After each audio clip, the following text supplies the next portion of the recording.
Welcome back, ladies and gentlemen, to another edition of Real Spiritual Talk Radio. Joining us today is near death experiencer Dr. Laurence Brock. Dr. Brock, welcome to Real Spiritual Talk Radio. Thank you. Thank you for having me. It's a pleasure to have you on because not only do I understand that you had a near death experience, but you say you met someone that was or would be considered an outlier to your religious upbringing in your near-death experience. Is that correct? That is definitely correct. All right. Yeah. Excellent. And with that said, before we even get into your near-death experience account, let's go backwards a little bit and get historically acquainted from a religious perspective. What was your religion growing up in your household as a child, let's say? I was born in a Jewish family, and we didn't go to temple every week, but went on the major holidays. Kind of a liberal Jewish family, I guess you could say. And as you got older, did you continue in this cultural Jewish practice? Well, that even the way you're asking that, there's Jewish culture and there's Jewish religion. A lot of times people think they're the same thing. So there's definitely certain Jewish cultural things that are just part of who I am. The religious part, I went to Hebrew school. I was bar mitzvahed. I didn't believe in it that much, but even during that time, some of the cool, what I call the magical things that are in the Bible, those are things that really rang true for me. Um, and, my parents were very liberal. I grew up in an area, there were a lot of Jewish people. So I didn't even realize that most of the world was not Jewish till I got a little older and ventured out into the world. Now, when you say a lot of the things in the Bible rang true to you, what exactly do you mean by that?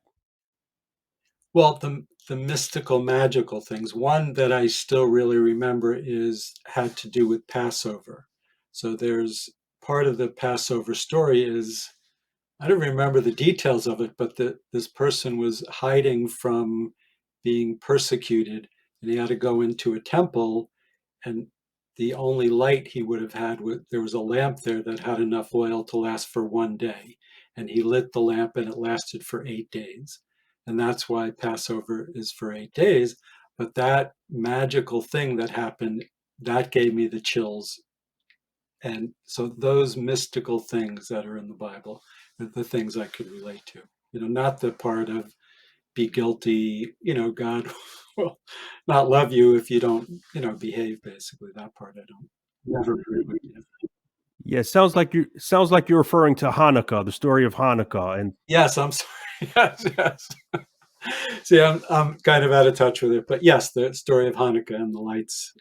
And we light I don't really light the candles anymore, but yes, I did that growing up. Yes. all right, so let's talk about what caused your near-death experience, because I understand it also caused a transformation in your life. So take us back to the day of the incident, and what was it that occurred that triggered your near-death experience? Had been living in Colorado, this in the United States for people who are not here, and I grew up in Rye Brook, New York, a little bit north of New York City. So I was living in Colorado. I'd come back with my roommate, who was also who was a childhood friend of mine, and we drove all the way back from Colorado to Westchester, New York. That day, we heard a high school friend of ours was having a party, so we went to it.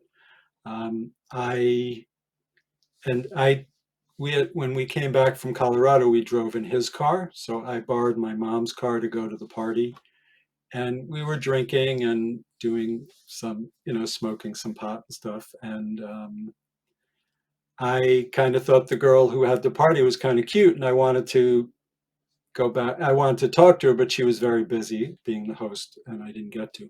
So I came up with a plan. If I pretended I was a little higher than I thought I was, which ended up being not accurate in that, but so I had my friend drive me home, telling her I left my car there because I shouldn't drive, and I'd go back the next day and be able to talk to her. almost all the way home, I realized my sister needed my mom's car the next morning for work. I told my friend, why I had him drive me, and he drove me back to the party. I still remember, I went back in to say something to someone, and then I remember walking toward the door of leaving the party the second time, and I was, going to take my car, uh, and even when I have an image in my mind, and I realized I should have known I shouldn't have driven that, because the image of seeing the people, it was like, when you drink, sometimes the colors are a little too bright and it looks kind of hazy. But I don't remember this part, but I drove, and about three-quarters of the way back to my parents' house, I hit a tree. And that part I don't remember either, but I remember being out of my body, looking down, seeing the car really smashed, and my body like leaning against a tree, like sitting on the ground, leaning against a tree. I could see my head was smashed open, and it looked like I wasn't alive. And there was a police officer crouching over me. Where I, what I was looking at was it was nighttime and dark, but around me it was all white. Then behind me, even though I was looking this way, there was like a circle of white light, and within that was a being, like an outline of a being, but just a light being with other, a bunch of different shades of white light radiating off of that person. Uh, what seemed like not too long later, the being behind me said, "You have to go back. Your father wants you to stay." I knew at that time the father they were talking about was not my physical father, but the spiritual father. It was, I'm a very kinesthetic person, so physically feeling and emotional feeling is a lot how to relate to things, but it was a feeling of loving and knowing and warmth, and just this, like everything is okay. And I even, I looked down at my body, seeing I was in really bad shape. It seemed fine, because it's like I kind of knew the whole, everything was fine on the earth and everything was fine in spirit. Then so I went back after the voice said that. I went back into my body and came to 3 days later in the hospital. So it sounds like you had an out of body experience after the car crash where you were in the environment, yet outside of the environment, but as an observer looking down at your own physical body. Yes. Now, you said you heard a voice. Was this Yeah. voice audible or was it telepathic? That is a good question. No one ever asked me that.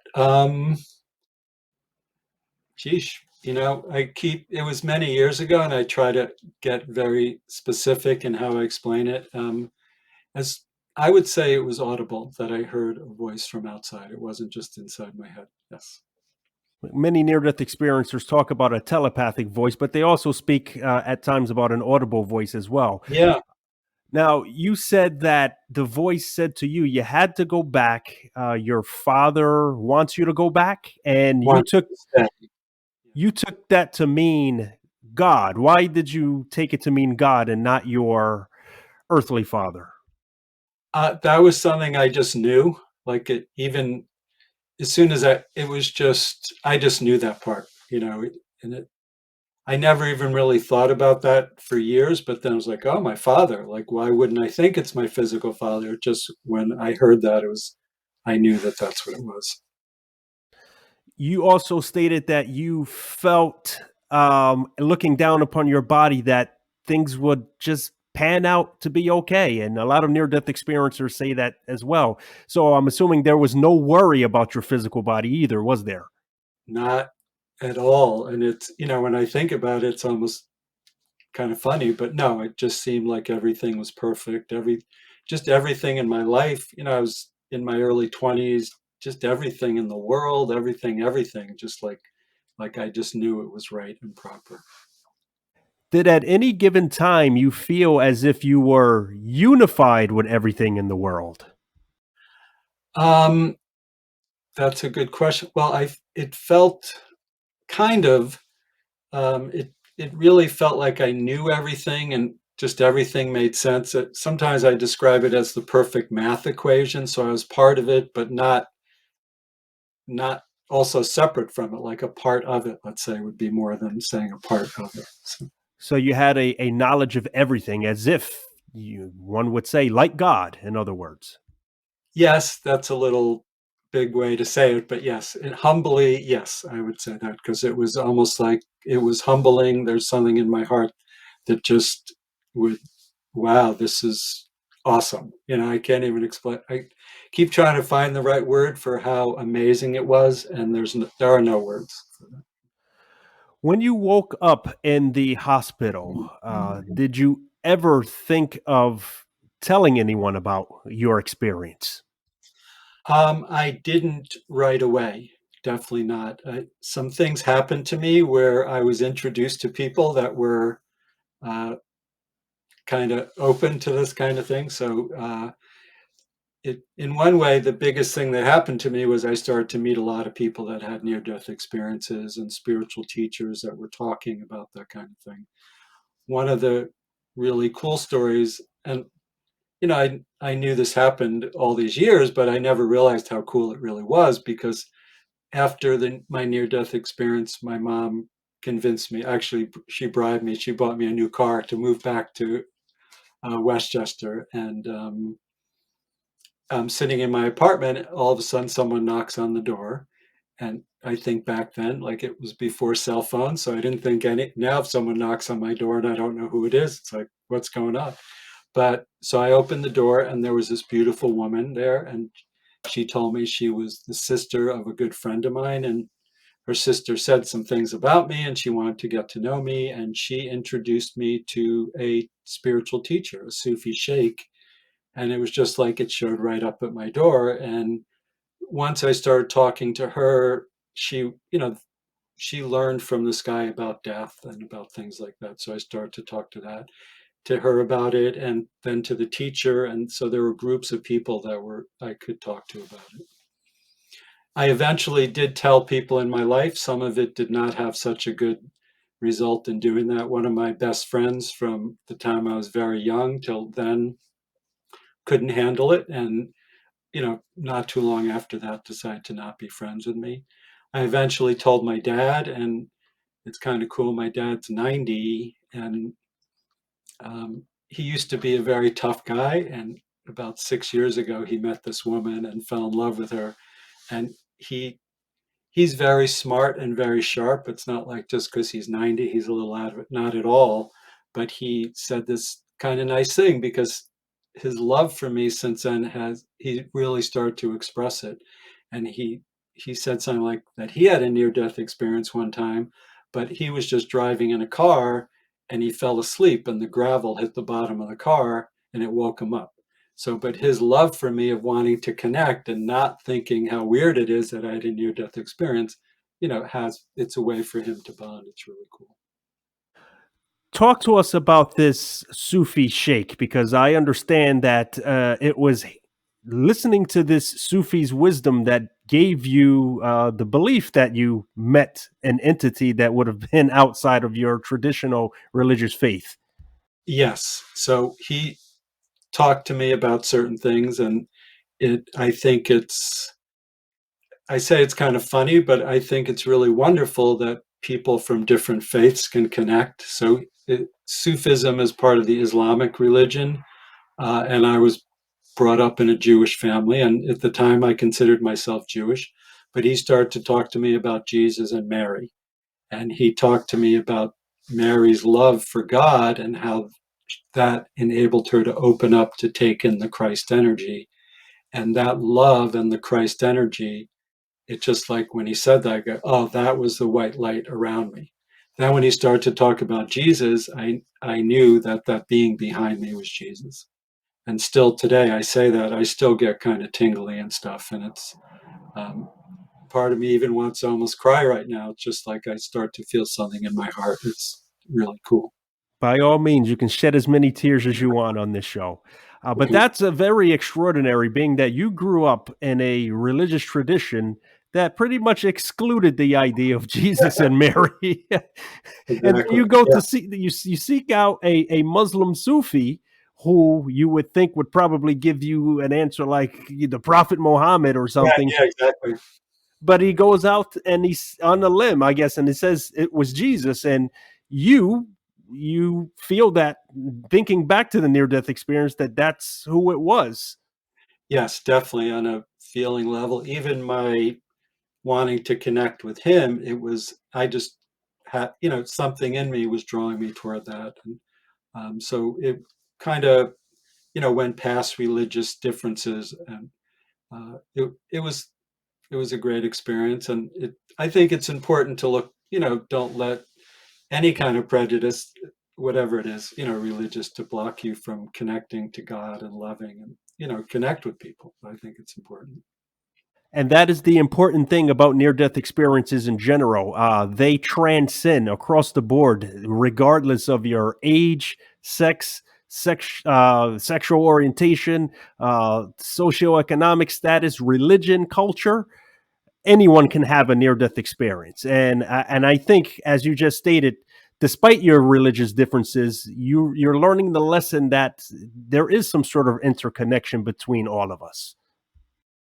Yes, and God's love is present in all of us. When you look at most, people in the world, you can see their love for their children, and that's universal. The things people love to do, whether, you know, I was a total jock growing up. It's something I love to do. People who paint or cook or, whatever it is you do, people have that love for things, and that transcends all of that.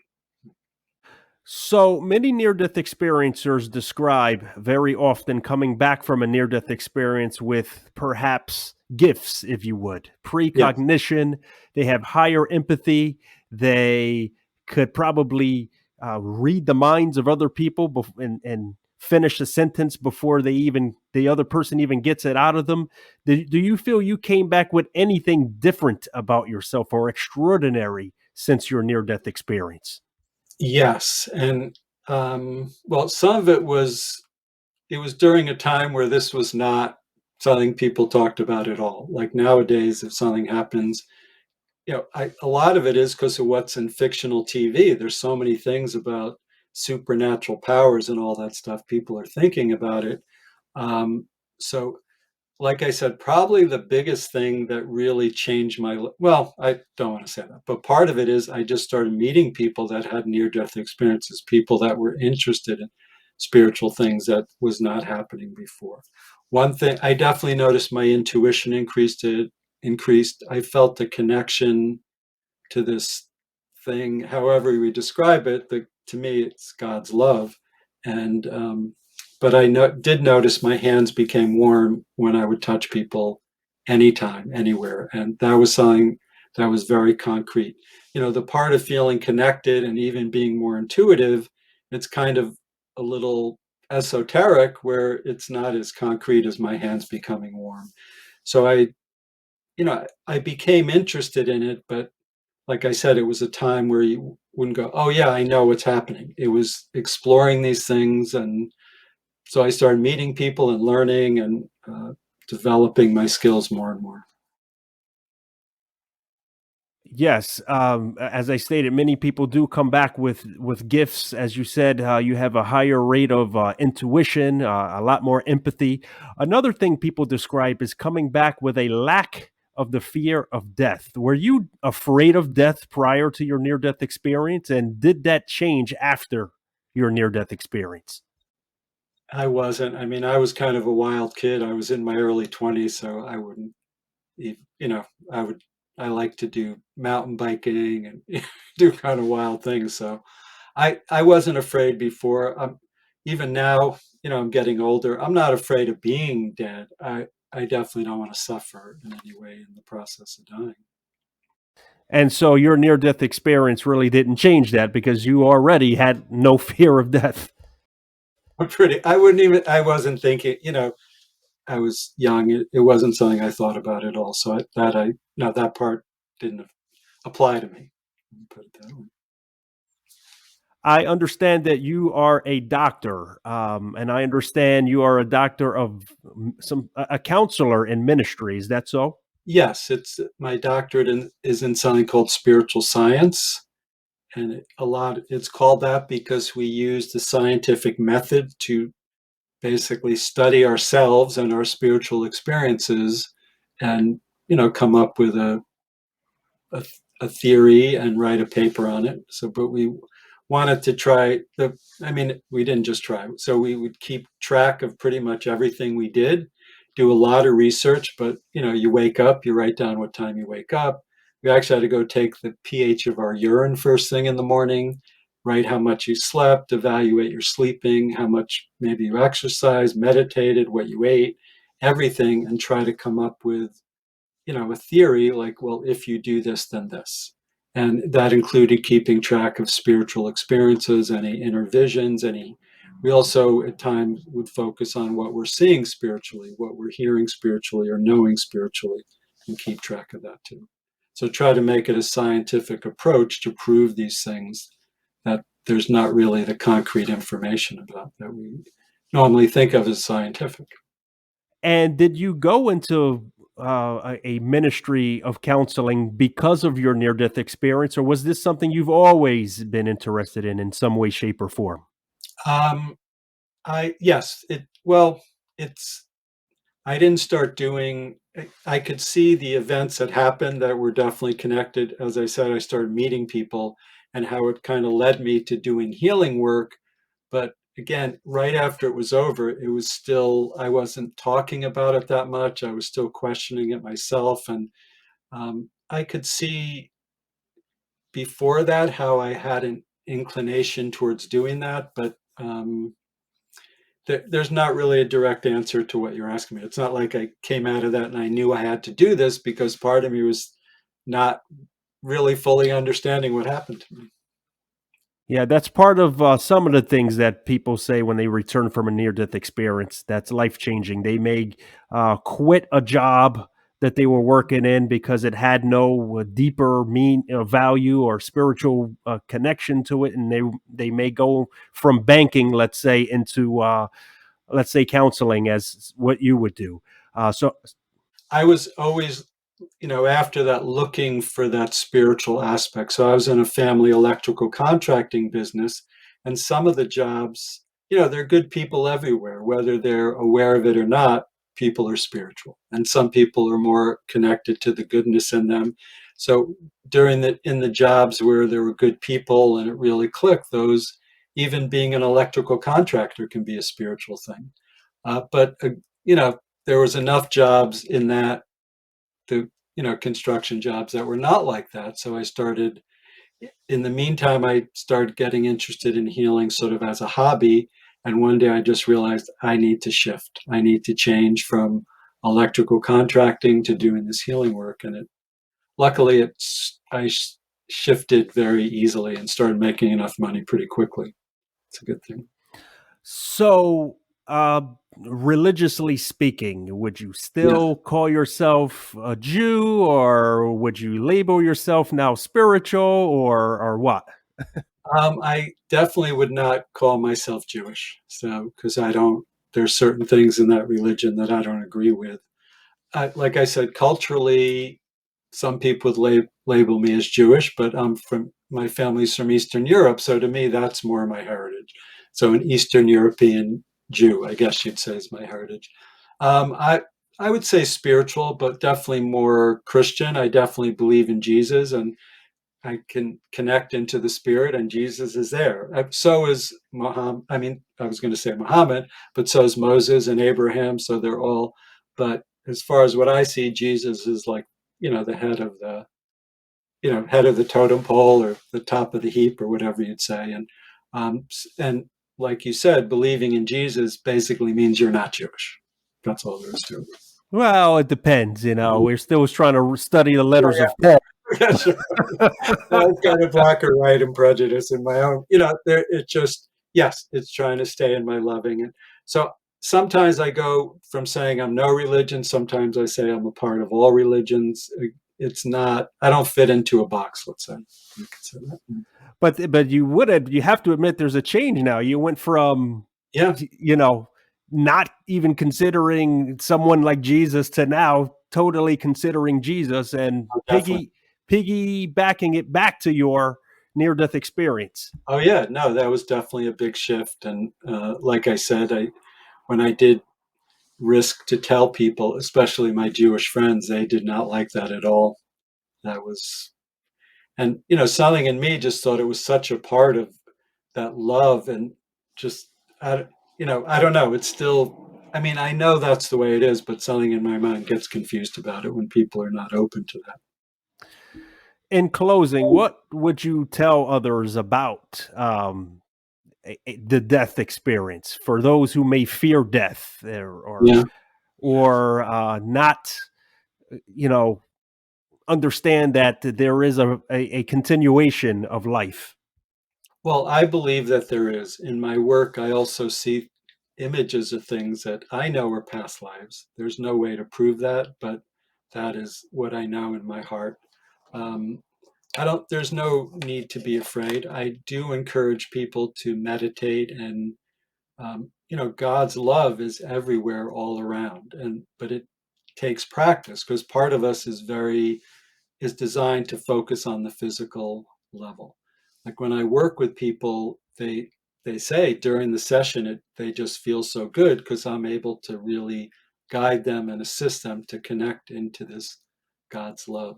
And during the sessions, I try to keep it not about any specific religion, or stay away from anything that people might associate with a specific religion. So it is open to anyone of any religion. There's no, in spirit, there's no Islam, there's no Judaism, there's no Christianity, or whatever it is. It's like everything's all one, and it is really wonderful and beautiful. It is like people think of heaven and angels and all this beautiful stuff that's so nice. Now, you mentioned past lives, which is very interesting because many near death experiencers, when they return, they talk about seeing what they believe were also past lives. Yeah, yes. I definitely believe in that. And there are times for myself and for my clients, I see things, and I mean, people just get a feeling when I tell about it, and they go, whoa. There was one, uh, I was talking to a client, and I was seeing something, and usually it has to do with what they're talking about. In this case, it didn't. So there was something, this, this woman had been in part of the Catholic Church, and she was in that lifetime very attractive and accused of being too sexual, basically, in a time when women, could not be express any sexuality. And part of her punishment was to be outside in the rain naked. And it just seemed, how harsh is that? But it was in a time where, women were supposed to basically close down in public. And then this woman said, whoa, something happened when she was, a teenager, that some guy was trying to make it with her. It was out in the rain, and it was just like the connection, and she just felt like it was a punishment during that time. So it was very connected.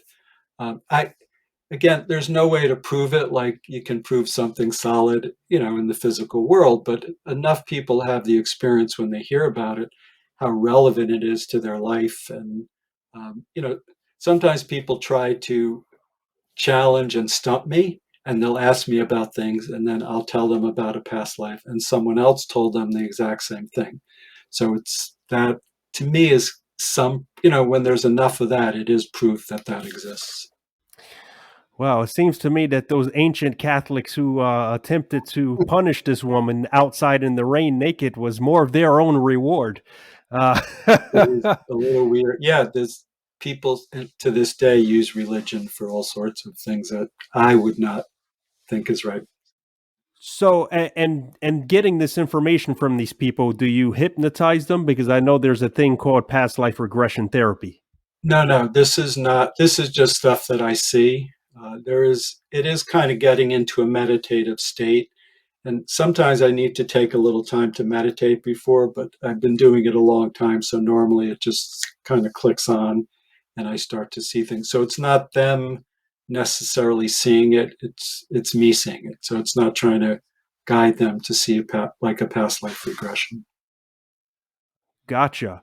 Well, with that said, Dr. Brock, I want to thank you for coming on Real Spiritual Talk Radio and giving us your fascinating near death experience account as well as some of your work. Yeah, thank you for having me. It was great. I love to talk about it. There's something very uplifting. I know it's inspiring for me, and a lot of times people tell me hearing these interviews, it's inspiring for them also. Where can people find you if they're looking for you? Thanks for asking. Yeah, I get caught up in the good part, forget about that. So my website is laurencebrock.com.